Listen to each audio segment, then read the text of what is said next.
Assalomu alaykum qizlar, yaxshimisizlar? Bugun tuxumdon kistalari to'g'risida gaplashamiz. Tuxumdon kistalari xavfli, xavfsizga bo'linadi. Bular ham o'z navbatida kistalar yana folikulyarniy kistalar, dermoidniy kistalar va tuxumdon kista oddiy kistalari bo'ladi.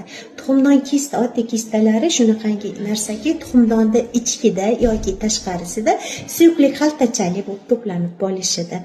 Bular ko'p ayollarda o'zidan o'zi bilinmay o'tishi mumkin, lekin ko'p hollarda hayz siklini buzilishi ya bundan tashqari og'riqlar va bepushtlik paytlarida sizni bezovta qiladi va tekshiruvga kelganingizda aniqlanadi. Bunday paytlarda hamma kista operatsiya qilish kerak degani emas. Bu narsani aynan sizni ginekologingiz belgilaydi, doktoringiz belgilaydi.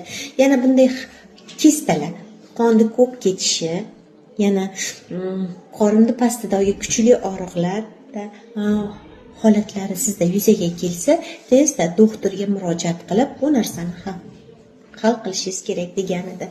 Yana shuni bilishingiz kerak, har bir kista bu operatsiya degani emas. Kista folikulyarniy bo'lsa, bu o'zi so'rilib, o'zi yo'q bo'lib ketadi. Sizda eng muhim narsa nazorat.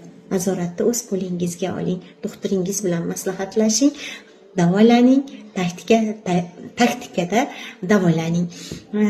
Men yana shuni aytmoqchimanki, sizlarning sog'ligingiz faqat o'z qo'lingizdadir. Tuzalmayotgan kasalliklar yo'q, tuzalolmayotgan insonlar bor. Bilaman, har biringiz tuzaladigan ayollar qatoriga kirasiz. E'tiborlaringiz uchun rahmat.